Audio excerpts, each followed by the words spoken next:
we had kind of a tight schedule yesterday because you never know how long you're going to run. And we used a film strip yesterday. Did they see the film strip yesterday? Yeah. Or not? They did? Good, okay. Because we didn't have enough time to show it in the right classes.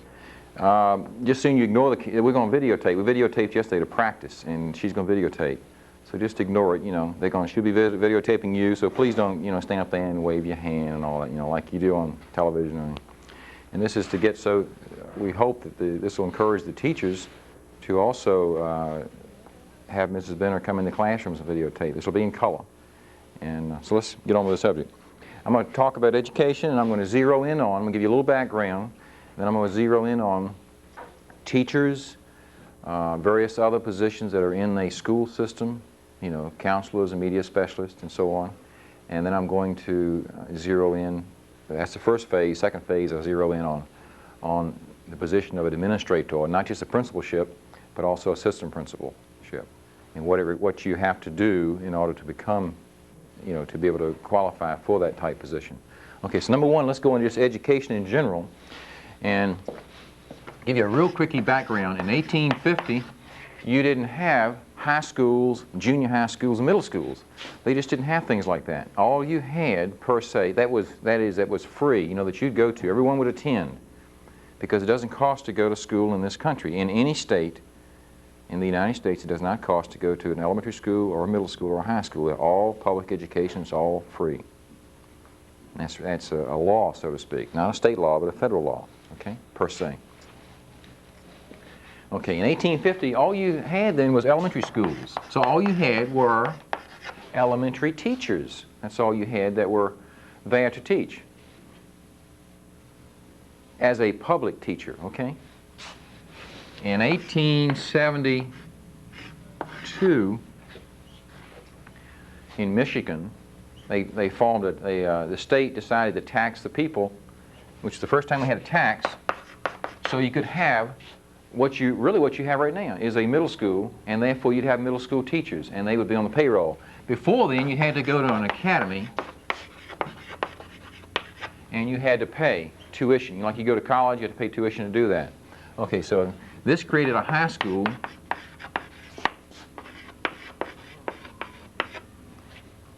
free, and that was the very beginning in Michigan. Okay. Then you come on up into the 1930s and so on, you know, early 1900s. Most people did not go to school beyond elementary school. That was it. So you're getting an education that, let's say, even 50 years ago, a lot of people did not get. Okie doke.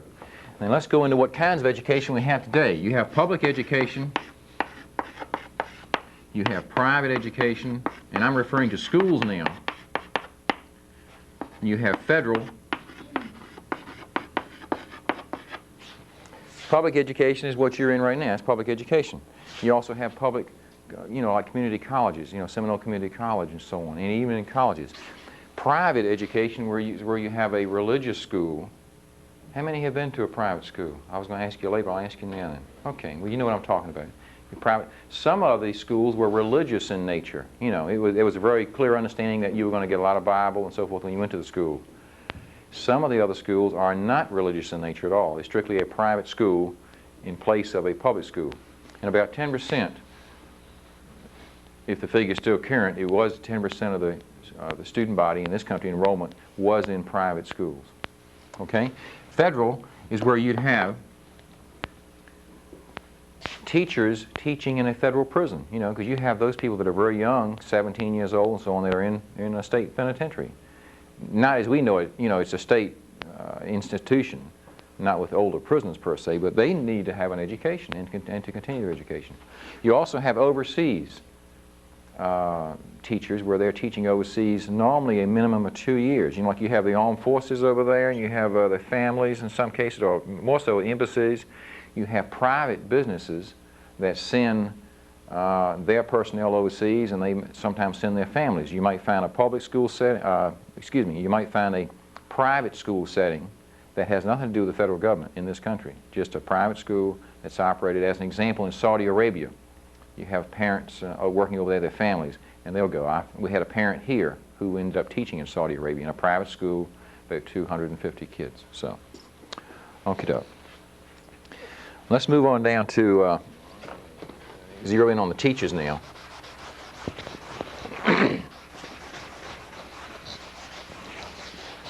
That gives you some background into what and how teacher as we know it today, how teachers evolved. To teach in this school right here, it requires a certain certification that is different, and I'll get into certification in a minute, that is different than it is to teach in a elementary school or to teach in a high school. You have certification in this school. The old certification was 7 through 9 before, and in elementary school it was K through 6, and then we have kindergarten K through 5.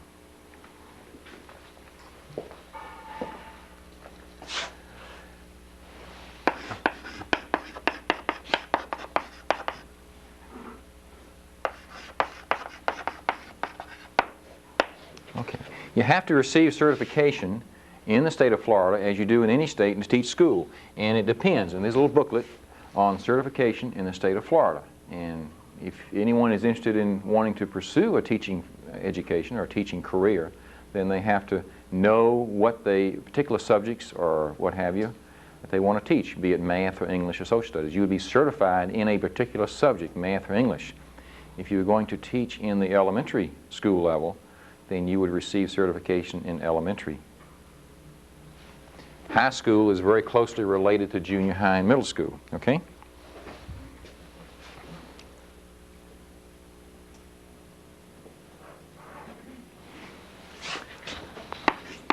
Okay, let's go to education required.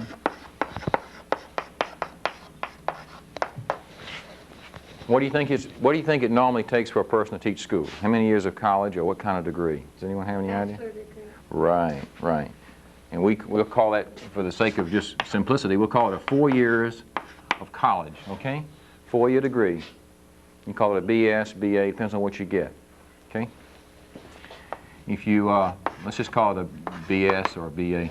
Then you can get a master's degree, and it would normally be in education. That's normally, I don't want to put a label on it because it takes longer. It could be another year, it could be another year and a half, or it could be 2 years to finish up that. Then you can get a specialist degree, or you can get a doctorate, okay? I'm going to list the salaries up here in a minute too. If in fact you start teaching in Seminole County with no teaching experience at all, this is the salary you would receive. You would receive approximately, it's a little more, $1,000 more for a master's degree, and then another $1,000. It's more than that, but this is rounded off for the sake of the concept. You will receive this additional salary each and every year, and you receive a paycheck twice a month in working in Seminole County. And in years past, about, I don't know, 6 or 7 years ago, we only were paid once a month. And that was a long month too.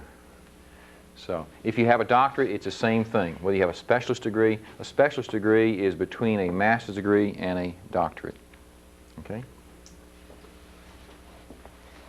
Age. To determine who can teach school based on age, you have to go to what they call the Florida School Laws. This is put out once a year. The state legislature meets. And then once they meet, they come out with little small booklets about, 2/3 this size.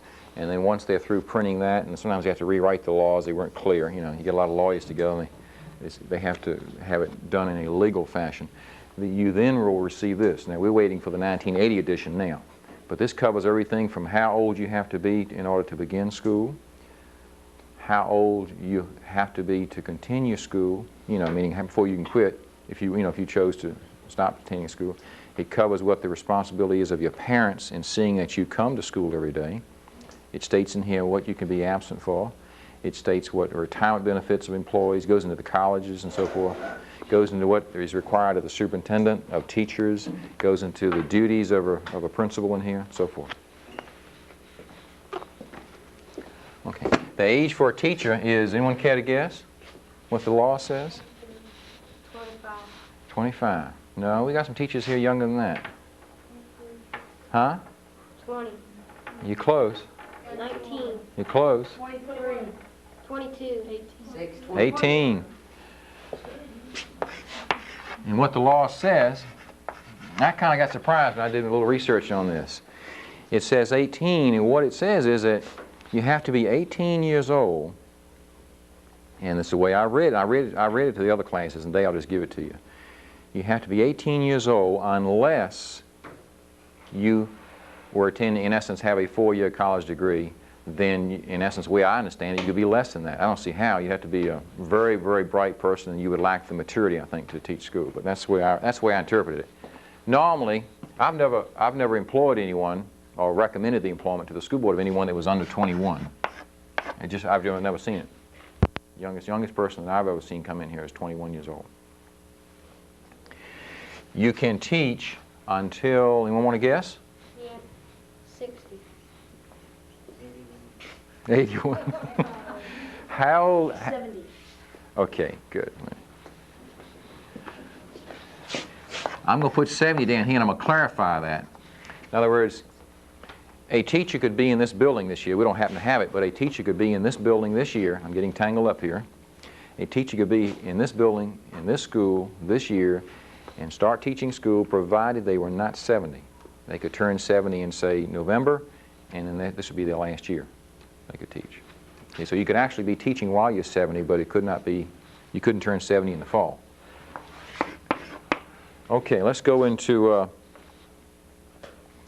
going to hand out two things to you in just a minute, but let's go into contracts.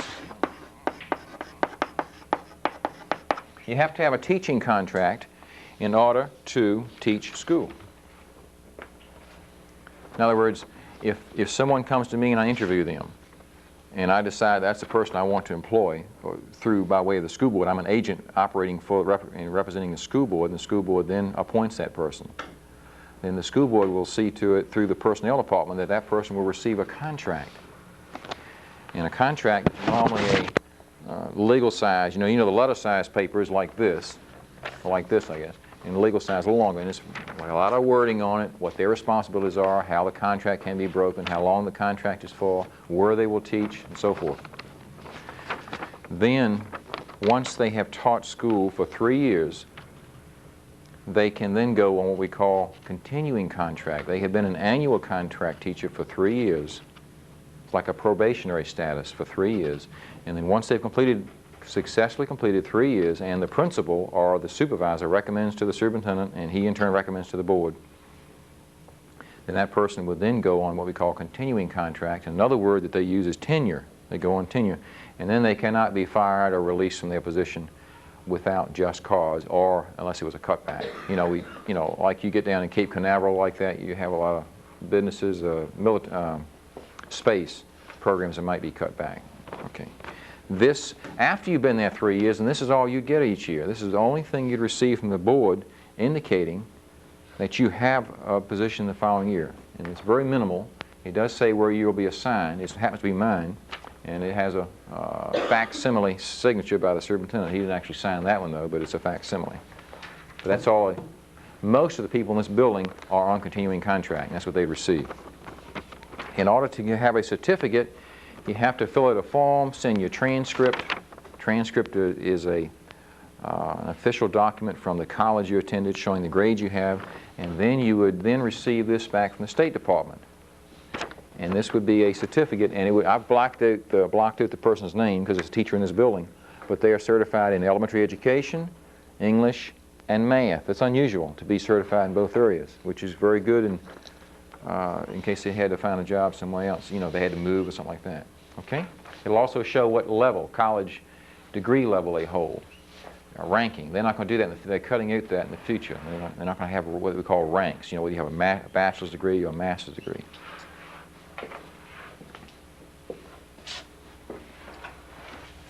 Okay, let's go into benefits. We've already gone into salaries.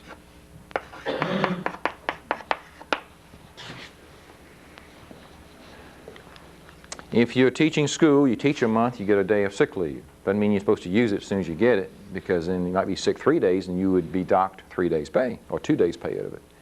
So you do receive sick leave, and every year, if you work 10 months, you get 10 sick leave days, and they do build up. And when you go to retire, if you last that long and survive in this business, because it's very stressful. It can be a very stressful business. One of the highest stress professions you can go into, in a way. But once you go to retire, the school board will pay a portion, and it varies. You know, normally, if you, let's say you've accumulated 100 sick leave days, you would receive a check from the school board for half of the sick leave days full. And I've seen checks issued as high as $5,000 and $6,000 to employees that were retiring. If you use a lot of sick leave, you don't get much, and that money is what you'll be earning when you go to retire per day, not what you're earning now. So it really mounts up. Okay, another benefit would be hospitalization. You have hospitalizations like your parents do. You know, if you're injured or what have you, you know, they'll pay the doctor's bills, pay the majority of them. You have life insurance benefits and so forth.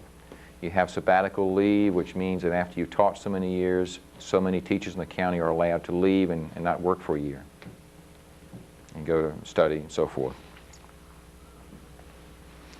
Okay, let's get into hours. I've interviewed people in my office before, and they only ask two things. What time do I have to come to work, and what time can I leave? And I usually don't hire them because I feel like they're not too interested in what we do here at school. They're just looking for a job, as opposed to the person who comes in and wants to know what kind of a curriculum do we have and what is included, and you know, what responsibilities do they have and what options do they have, what freedoms do they have. That person is interested in actually a teaching position, not just a job. You have to work, does anyone know how many hours a day a teacher must be at school in Seminole County? 8. No? No. They feel like it's 24, isn't it? No, it's 7 hours a day. They have, and really, technically, they should be here, say, at 8 o'clock and leave at 3:30. And you say, well, that's 7.5 hours. What happened to it? What happened? Why the extra half an hour? Because they have to eat lunch. That's why, 7.5. If they, you know, some of your teachers at different times are serving on lunch duty.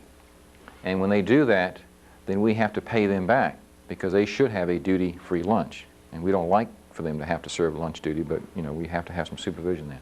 So we pay everyone in advance and, so to speak, are equal. And they don't come in at 8 o'clock, they come in at 10 past 8 because they only serve a part of the year for lunch duty, okay? So they have to come in at 10 past 8 and remain until 3:30. And quite often there'll still be students here. Some of y'all are slow in leaving, and the teachers will be leaving then. But that's the contract day. As far as the actual number of hours put in, majority of the teachers cannot teach school and put in a 7-hour workday. It can't be done. A lot of planning, a lot of preparation, and so forth.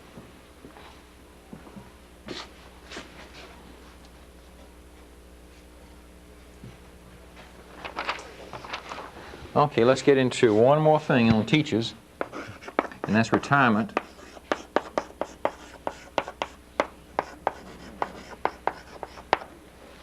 You can retire a number of ways. You can teach 10 years.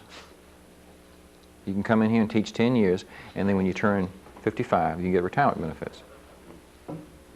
You can teach 30 years and retire, provided you're 55. I think that's the way that one works. But normally, most people retire at age 65. Some retire at 62. Some retire at 68, so on. This is normally the age to go by. If you happen to be 22 years of age and you taught for 30 years, we have someone in the building that's in that, you know, a couple of them that have taught at 22. They would be technically eligible, and that's 30 years of teaching now. And they can retire technically at 52 years of age, kind of like the, you know, the military. Okay, any questions on teachers next? We're going to leave that and go to something else. Yes. What do you got to do to be a PE teacher? Okay, to be a PE teacher, you'd have to go to 4 years of college, and you'd have to specialize. And and a good many of your courses would be in physical education, learning about the anatomy of the body, learning about sports, learning about skills and so on, and nutrition and all that. It's just not in, you know, going at then how to carry a football out on the field or something. There's a lot more to it than that. They learn the latest techniques and how to properly warm the body up and so forth like that. But that is a 4-year college degree, and we are a teaching center for the University of Central Florida, and we have a lot of PE people come out here, and at least through the last 2 or 3 years we have. Been a teaching center since 11 years now. Okay, let's go on down to the administrators then. A lot of what I've already said will apply to administrators too, retirement-wise, you know, the insurance benefits.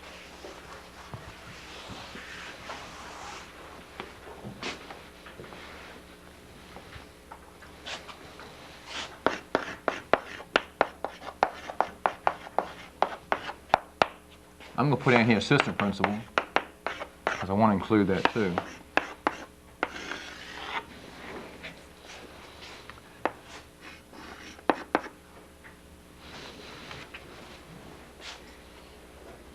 Okay, let's go into education first. Education requirements are different. You can teach school with a bachelor's degree. You cannot be a school principal with a bachelor's degree. You have to have a master's degree today. There are still principals that only have a bachelor's degree, but it was way back. Okay, so you have to have a master's degree. That means a minimum of, say, 5 years of college, which is a master's. You have to be age-wise.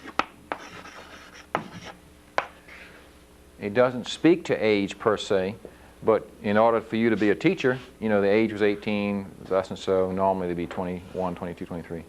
But to be a school principal, you have to do something else other than, well, if you were a teacher. You have to have taught school for 2 years.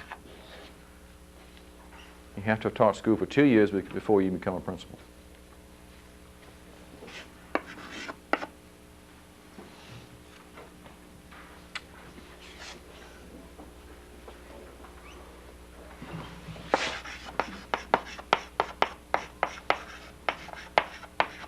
Anyone care to guess how many hours is required for a principal to work?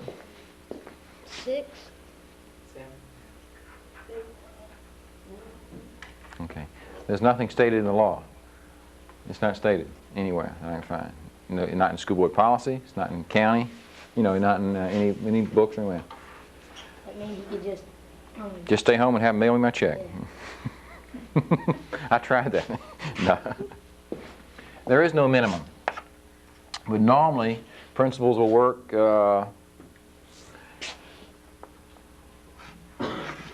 normally 8 hours to 10 hours a day. If you're in high school, if you're a high school principal, plan on being out at least 3 nights a week, plus the school day. And Saturday meetings and all that. High school principals really have it. That's really a challenge. You know, you really have to like the extra time. You're away from your family a lot, you know. A middle school principal does not have many evening activities like a high school principal would. Or an elementary school principal would have some evening activities, but very few in comparison to a high school though. So it varies from 8 to 10 hours a day at work, and then you have paperwork at home and so forth. Okay. You get paid for this. Principal. Oh, I forgot. I left something else for teachers. Let me just mention here. I gave you the beginning salary of a teacher was this. If you teach for 15 years and you get a specialist degree, you can make $21,200. $21,200. So you double your salary after 15 years if you receive a specialist degree. We have 2 teachers in the building with a specialist degree. Who are they?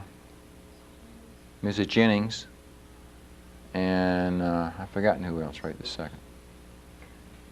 No. Miss Agnes, how about Patterson? No.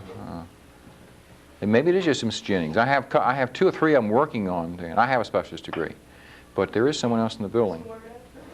No. Anyway, the principal salary, the beginning salary in a small school with less than 20 teachers, which would have to be a small elementary school, would be $24,000. And let's see what the exact figure was, $436. That's a beginning salary. You could make up to in the $30,000 range. And I'm going to put range because you get paid based on how many teachers you have. It's based, and this is Seminole County. Each school system varies. But that's where you get paid in Seminole County. How many teachers you have? And that's range. The superintendent makes around $37,000 to $38,000 a year, and that was supposed to have been changed this week. I haven't seen the new figure yet. But you have to get. We have to be paid less than the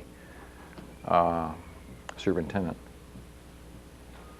And if we have what they call a Southern Association, which evaluates a school, and if we were to be covered by all the high schools in Seminole County are accredited, because you could be going to high school, they are accredited by the Southern Association, and when you go to college or apply, they're going to want to know if that school is accredited by whom. And if a principal of a high school is paid less than, say, if he's not the highest paid person in the building, if the principal's not the highest paid person in the building, say in a high school that's accredited, they'll lose their accreditation. Because a lot of times in the past, football coaches have been paid more than the principal. And that is not too well thought of by the Southern Association. They will withdraw the accreditation. Yes? Do you get paid by the hour? No, you get paid on zero, what they call experience as a principal. Zero experience, 1, 2, 3, goes on up to 15 years. And you get paid based on a master's degree. If you don't have a master's degree, they subtract over $1,000 from you. And if you have a specialist degree, then they add money to that. And that's it. Plus, middle school will get an extra supplement, extra percent, a couple $100, and a high school, same thing. If you have a summer school, that's something you all love to do, and you don't have anything else to do in the summer, you go to summer school. Right? If you go to summer school, the principal of that school is paid extra, which is something new in the last couple of years. If you were going to become a principal at this school, would you have to teach it? No. You wouldn't teach it in the school? You would have to have had 2 years' experience in a public school setting somewhere, It Doesn't have to be here, though. What class did you teach? I taught math, 8th grade and 9th grade. For 2.5 years. So I got my 2 years in, just did, squeeze it in. Okay? Let's go into responsibilities now.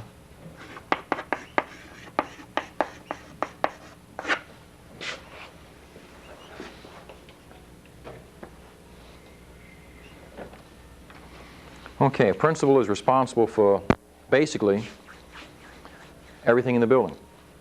The number one thing he's responsible for, and you'll never find this in a book, because I did my little homework, and you don't find this in the book. They always say, well, the first thing a principal is responsible for is the educational program, and he's the educational leader. That's fine, but the first thing he's responsible for is the safety and welfare of everyone in the building. You never find it in a book, but that is. Safety and welfare of every single person in the building. All the students and all the adults. Because if you have a crisis occur, then everything else takes second precedent then. It doesn't have takes a back seat, so to speak. Okay. After the safety and welfare of everyone, because if someone's bleeding in this room, doesn't everything else stop? Say if Walter got hurt, we would have to stop teaching, the videotape would probably cease, and we'd take Walter to the office. So the educational program stops while we take care of a medical problem. Okay, the second thing that a principal will be responsible for is the educational program. That's really why we're here. We're not here. You didn't come to school to please us or to make our day.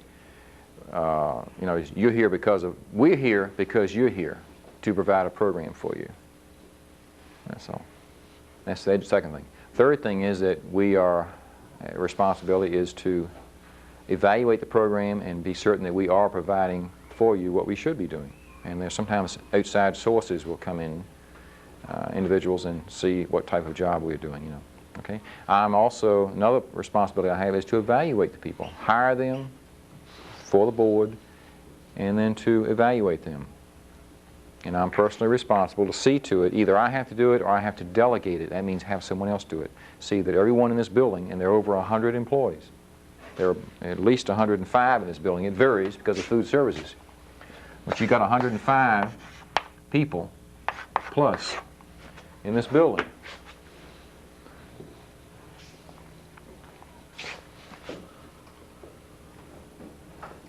Yes? Who takes your place if you're dying or something, right? Okay. If I was out of the building just for a while, I was out of the building this morning, as an example, the county office, then Mr. Campbell is in charge. If I were to pass away tonight or tomorrow or what have you, or leave suddenly, you know, and not return, then the school board, the superintendent would have to recommend to the school board what to do. Whether to appoint Mr. Campbell temporary, or what they call acting assistant, acting principal, or, and that, you know. Otherwise, they have to go and advertise this position as being open, so everyone else can apply for it, and the superintendent would then select one person and recommend to the board they hire that person. Yes, I had sentences one time, and I got it from Mr. Duncan. Mm-hmm. How come you wrote assistant principal on the top? He wrote Mr. Duncan, and then on the top he wrote assistant principal. You mean, are you thinking in terms of he was still a dean, you mean? Or what? I don't follow you. No, but he had Mr. Duncan wrote down on top of, on the line. Right. And then above it said assistant principal. I don't follow what you mean. Why did he put assistant principal? Yeah, What is he? the dean. No, he's assistant principal. He was a dean, and then we changed this year, and each principal could change the dean to assistant principal if we chose. Big reason is, the big reason, well, I won't get into that now, but anyway, dean of students were in the teachers' bargaining unit, and that created problems for the principal from a management standpoint. So they are considered assistant principals now, which means he is part of management. You know, you have to get into what they call collective bargaining and so forth. Yes? Is it possible to have a woman principal? Yes, we have a couple of women high school principals in Florida, by the way. Very unusual. Yes, there are principals in Seminole County that are women for elementary schools, but not beyond. We did have a year ago, we did have a woman assistant principal. You might find that at the high school, but not normally at the middle school level. Someone had a question. No, let me catch you. Okay. Whatever happened to Mr. Zuli? Mr. Zuli, well, that's not part of this, but Mr. Zuli went to Tuscaloosa Middle School, assistant principal. I went in, my friend goes to a private school, and they have a girl principal. Mm-hmm. Sometimes they call them headmasters, and sometimes in European countries. And what's another term besides headmaster they call them? Principals? Meanie. Huh? Meanie. Call them meanies, you know. Okay, let's see.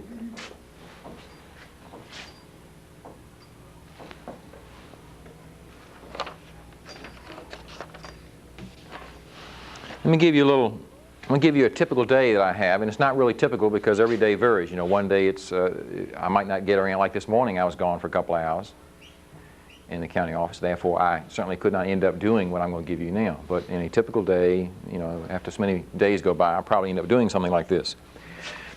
I spend approximately 3 hours a day doing paperwork while at school. And that includes reading, you know, paperwork includes having to read something. You know, it's not sitting there writing. I'd hate to have to write for 3 hours. It includes approximately an hour and a half a day of paperwork at home. That's reading materials that I have to look at, that somebody's written me a note or what have you. Normally have maybe 14 conferences with employees here at school a day. It varies, but that's a good figure. It could last 2 minutes. It could last 40 minutes, you know. Normally one conference with parents in person a day. That varies. 19 phone calls a day being made into the school to talk to me, or either I'm making out. There are many more phone calls than that a parent will call and ask for the principal. And then the secretary will try to find out what the problem is and divert that person to Mr. Campbell or Mr. Duncan or guidance, you know, because there's no way I could handle every phone call coming into the school, you know. Not with over 2,000 or say 1,800 parents, legal guardians and everything. I see normally an average figure of 8 students a day in my office. Okay. Now today, I was only in the office for an hour and a half. I had time to eat lunch, and if I had seen the students that I was supposed to have seen, I would have seen 5, 6, 7 students right then, just in that time. And I didn't have time to see them, you know, so I only got to see one to talk to. I talked to others, but just I told them I didn't have time to see them. I spent an average of a half an hour a day in supervising at lunch. Lunch C. What lunch do y'all have? B? Okay. Well, I go to lunch C usually. And I do go to the other lunches at times. I normally spend a half an hour a day in staff meetings. That's with Mr. Duncan and Mr. Campbell. Might be over in guidance too, having to meet with them. And that's really a low figure. It's normally higher than 30 minutes a day. I've already spent 30 minutes. I spent 20 minutes with Mr. Duncan today on some things. You know, when I get back to the building, the problems that have come up and what have you. And I spent 10 minutes during an hour and a half with Mr. or 5 minutes with Mr. Guidance people. I normally spend 30 minutes to 60 minutes a day in the building supervising, in the halls and in the building. Okay? Any questions so far? Yes. What is the salary? What is the money come from for the salary? Okay, that's a good point. You, most of the,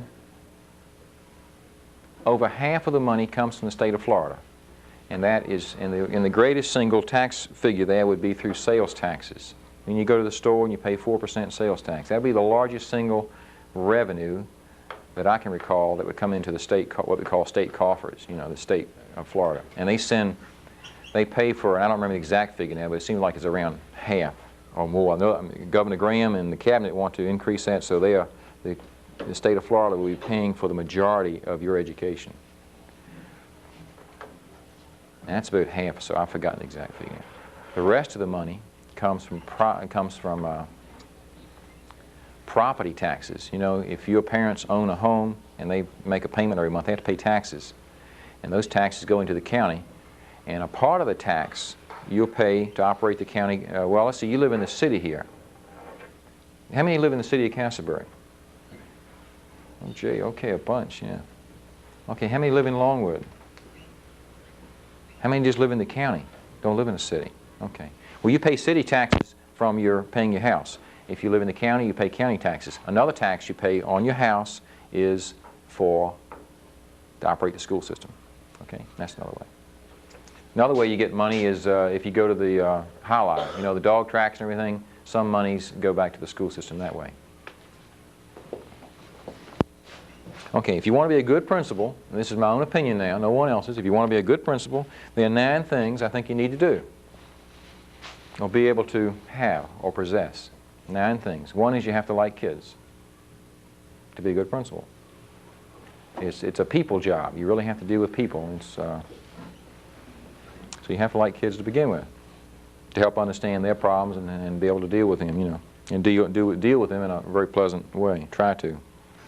Number 2, you have to be able to deal effectively with people. And you have to deal through people. You have to be able to deal. If you go into administration, you have to talk to one person and hope that person understands. Like when I talk to the teachers, I want them to do thus and so with the students. I have to be effective with the teachers, and they in turn will transmit my hopes and desires to the students in that way. Number 3, you have to be a leader. All that encompasses.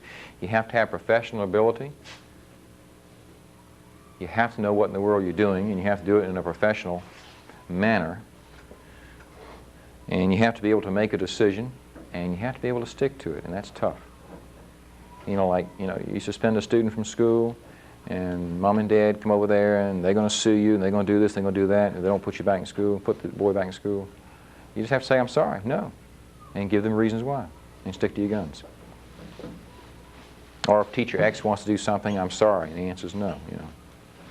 Or if you say yes, and then another group doesn't like that decision, you're going to have to stick to your decision. You have to know school law, which, by the way, evolves from this. This is a school board policies manual right here. That's a lot of reading.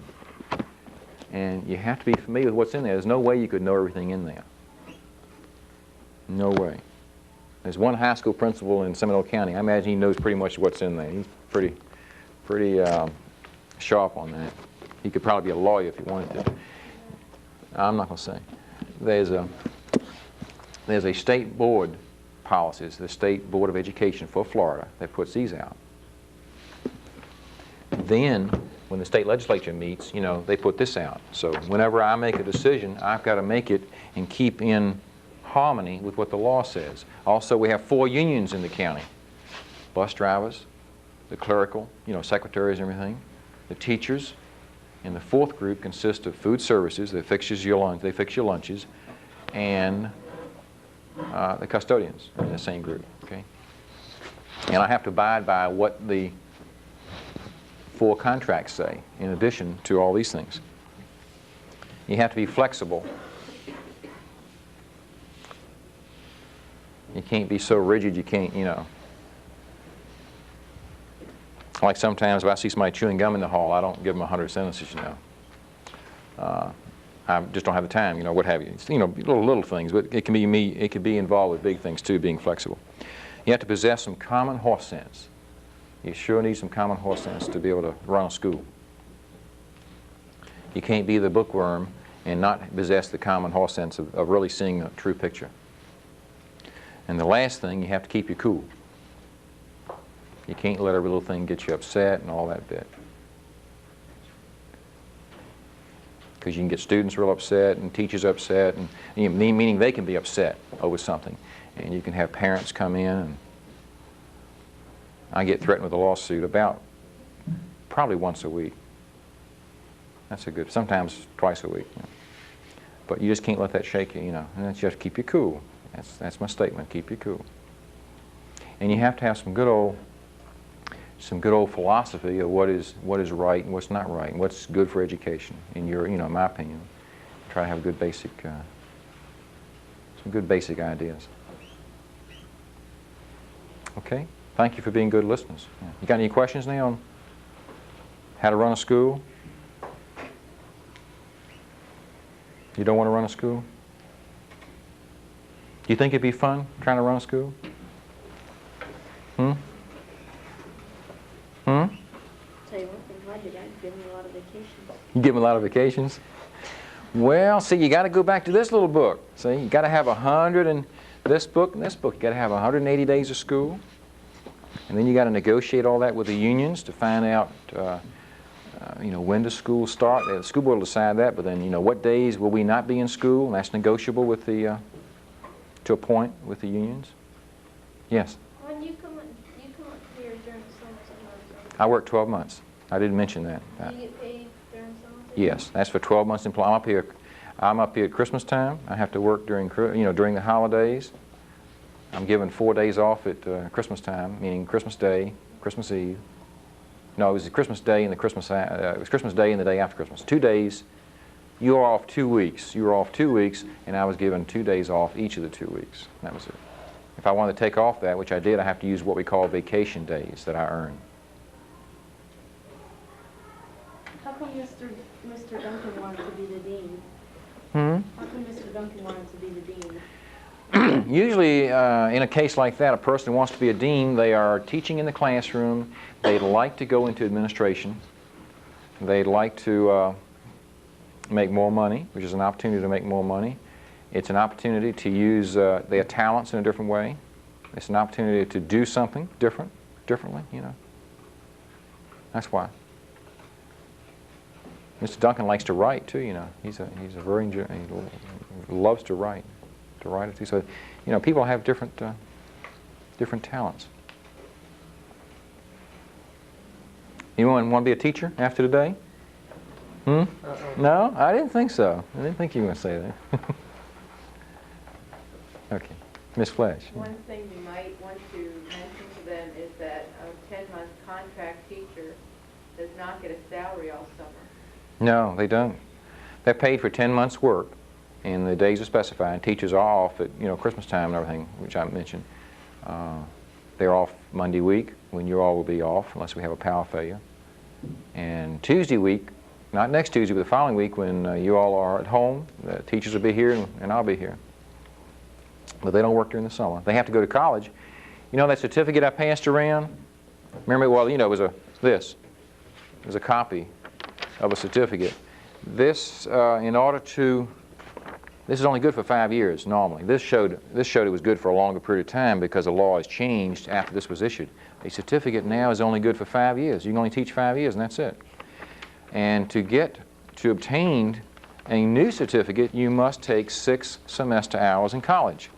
And to do that, that means you might have to give up your summers and go to college in the summer. There's something else that's interesting too. If you were to be arrested for drunken driving and you were working at Sears & Roebuck, or you were an attorney in private business or for another law firm, nothing would happen. You'd have to go to court, but you wouldn't lose your job.